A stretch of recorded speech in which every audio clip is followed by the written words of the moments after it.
I was uninvited from a brand trip to Milan. This is part 3, part 2, and part 1 are already on my page, so go check that out first. And I'll admit, trips like this are really hard because the brand is relaying all of this information to a client who is then telling everything to my management, who then has to tell me. It's like this really bad game of telephone. But it gets to a point where, like, come on. Not to mention that doing all of this over email is so hard. And now I know moving forward that the next time I get an opportunity like this, which I will be getting another opportunity like this, I'm manifesting, I will hop on a call first thing and just hash all of the details out face to face. Anyway, now we're back to the trip being from the 11th to the 15th. But when I start to receive flight options, they say that I would be leaving LA the 9th, arriving to Italy the 10th, which goes against everything that we had just said.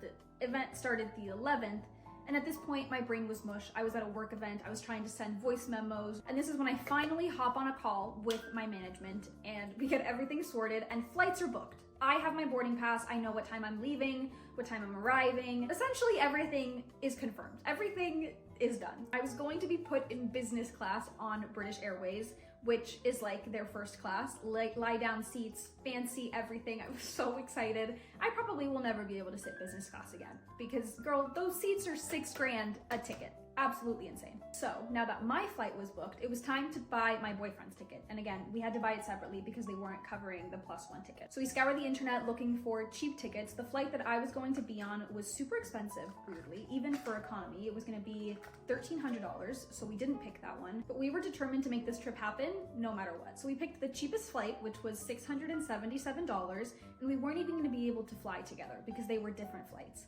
Not to mention that on the way back, when we leave Italy, we were gonna be flying out from 2 different airports. You gotta do what you gotta do for Valentine's Day in Italy, you know what I mean? Once the flights were booked, we booked reservations at so many restaurants for lunch and dinner most nights that we were gonna be there. I bought so many clothes online because obviously I wanted cute Instagram pictures. And obviously this was a brand trip, so I had so much fun planning all of my content on Notion. I literally scheduled out like content I wanted to film pre-trip, content I wanted to film on my flight, content I wanted to film once we were in Italy. Like, I spent hours on this thing. Flash forward 2 days, I get a voice memo on a Saturday from my management saying that there was a miscommunication again between the client and the brand, and they are not able to provide a hotel for the night of the 14th, which is just insane for obvious reasons. Okay, go to part 4. This is the last part. I swear, we're finishing up the makeup.